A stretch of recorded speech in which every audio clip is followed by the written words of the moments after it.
ఇక నాన్న అన్నప్పుడు నాన్న సామర్థ్యం తెలుసుగా మనకి, తెలీదా? నాన్నతో మనకున్న అనుబంధం, మనతో నాన్నకున్న అనుబంధం తెలుసు. నాన్న జ్ఞానం ఏ పాటిదో తెలుసు, నాన్న శక్తి ఎంతటిదో తెలుసు, ఆయన సాధ్యతలు సామర్థ్యతలు మనకి తెలుసు. నిన్ను పిలిచిన దేవుడు నమ్మదగినవాడు, శోధనలో నిన్ను విడిచిపెట్టిపోడు. కంటి పాపల తోడుండి నిన్ను ఆదుకుంటాడు, కన్న తండ్రిలా తోడుండి నిన్ను కాచుకుంటాడు. నమ్మునే సమా ఇది సత్యం, వీడబోకుమా విశ్వాసం. నీ ఆశ నిరాశ కానే కాదు, వేదన ఎందుకు? నీ కన్నీరు కలకాలముండదు, అలతే చెందకు.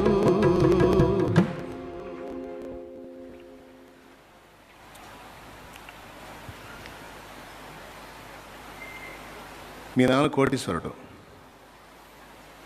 బడికి పోయేటప్పుడు నీకు ఎంత ఇచ్చాడు? అప్పట్లో మీ నాన్న లక్షాధికారి. నాకెళ్ళి చూడండి, నేను ముగిస్తాలే కానీ చాలా దూర ప్రయాణం ఉంది. ఏంది, మీరు కూడా పాప రాత్రి అంతా నిద్ర కాశారు. మీ నాన్న లక్షాధికారి, అప్పట్లోనే మీ ఇంట్లో లక్షలు ఉన్నాయి. నువ్వు స్కూల్కి వెళ్తే నీకు ఎంత ఇచ్చాడు?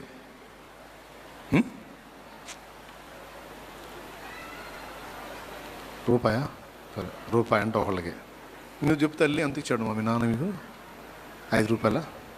కొంతమంది మా నాన్నే లేడు అంటున్నారు. నాన్న పెడతాను, మీరు కాదు, ఉన్నోళ్ళు చెప్పండి. 5 రూపాయలు, 10 రూపాయలు. ఇంట్లో లక్షలు ఉన్నాయిగా, కనీసం వేలన్నా ఉన్నాయిగా, ఒక 10 రూపాయలు ఇవ్వచ్చుగా. చెప్పరేందండి, ఇవ్వచ్చుగా. ఇచ్చాడా? లేవా? ఏం చేసుకుంటాడు? ఇవ్వచ్చు, నీకోసమేగా. మళ్ళీ వాళ్ళ డైలాగ్ కూడా మా కోసం అంటారా? నీకోసమే అన్నా. రైట్. విస్తారమైన ధనం ఆయన దగ్గర ఉన్నా నీకు మాత్రం మితంగానే ఇచ్చాడు. మీ నాన్న దొంగల్ని శిక్షించేటువంటి ఒక పోలీస్ అధికారి. ఆయన ఎదుటోళ్ళని దంతాడు, నువ్వు ఆయన కొడుకువి. నిన్ను స్కూల్లో టీచరు వాతలు పడిన దాకా తంతే ఏమల్లా. మీ నాన్న అధికారి అయి ఉండి జనులను కొట్టువాడై ఉండగా నువ్వు పోయి తన్నులు తింటే ఆయన సుతారం చూస్తా ఊరుకున్నాడు. ఏదన్నా ఒక పూట పని కట్టుకొని సెలవు పెడదామంటే ఈయన తన్ని మరీ తీసుకెళ్ళి అక్కడ అప్పచెప్పి ఆమె పట్టుకుని 2 బాధలు బాగుతుంటే ఇంతే కావాలి ఇడికని వెళ్ళిపోయాడు. ఏంది అసలు?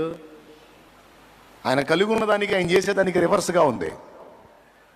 సింపుల్ అర్థం చేసుకుంటే, ఎందుకు నీకు విస్తారంగా ఇవ్వలేదంటే, ఒకవేళ విస్తారంగా ఇస్తే నువ్వు నాశనం అవుతావని నీ నాన్నకు తెలుసు. అందుకే శ్రీమంతుడైనా కూడా నీకు ఎంత అవసరమో అంతే ఇస్తాడు. మళ్ళీ ఆయన కూడా అంటుంటాడు, సమస్తము నీకోసమే దాచిపెట్టే అంటాడు. ఇవ్వవయా, చాలా ఇబ్బందులు ఉన్నాయి అంటావు నువ్వు. ఇస్తాలే, సమయం ఉందిలే అంటాడు.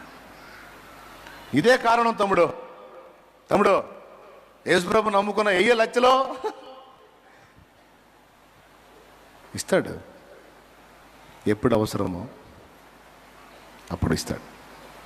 నీ చేతి ఖర్చుకు 10 రూపాయలు మాత్రమే ఇచ్చే నీ తండ్రి నీకు గొప్ప శ్రమ వచ్చిందనుకో, 10 లక్షలైనా సరే అప్పు తెచ్చైనా పెట్టి బతికించుకుంటాడు.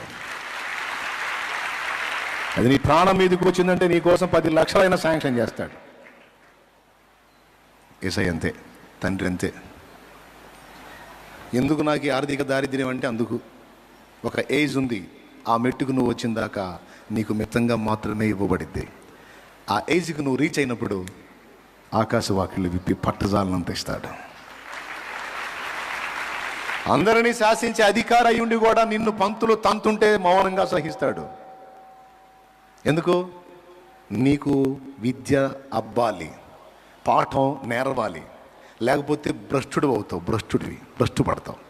అందుకే కొన్ని శ్రమలు నీ కలుగుతూ ఉంటే మనసుని రాయి చేసుకొని మౌనంగా చూస్తూ ఉంటాడు. మీకు విరక్తిగా ఉందా లేకపోతే అర్థమవుతుందా? ఎంతమందికి అర్థమవుతుంది? నడువులు ఎంతమంది నిలబడుతున్నాయి? రైట్, ఒక్కసారి పైకి లేచి నిలబడండి.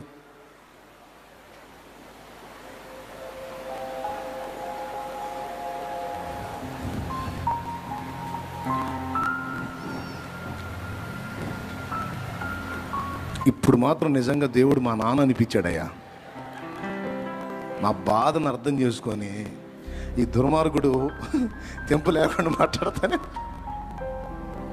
మా గొప్ప విడుదల ప్రసాదించండి. నిజంగా మా నాన్న అర్థం చేసుకున్నాడు. ఎటు కదలొద్దు, ఎటు కదలొద్దు, నేను ప్రార్థన చేయబోతున్నాను. మీ నాన్న అసాధ్యమన్నది లేనివాడు, ఆయనకు అసాధ్యమన్నది లేదు. ఆయన కొన్ని విషయాల్లో నీ సంగతుల్లో నిన్ను నలగనిస్తున్నాడు, మౌనంగా ఉన్నాడు. మీ నానే ఎందుకయ్యా మౌనం అంటే అది నీకు అవసరం అంటాడు. ఎందుకయ్యా ఈ పేదరికం, అది నీకు అవసరం. ఎందుకయ్యా ఈ శ్రమ, అది నీకు అవసరం. అదే నీకు పాఠం. భవిష్యత్తులో నీవు నా బిడ్డగా అనేకులకు ఆశీర్వాద కారణంగా ఉండాలంటే ఆ కొలిమంతా నీకు అవసరం. అది సహించిన నాడు ఒక విలువైన పాత్రగా నువ్వు మార్చబడతావు. అదే మాట పేతురు పత్రికలో రాసింది.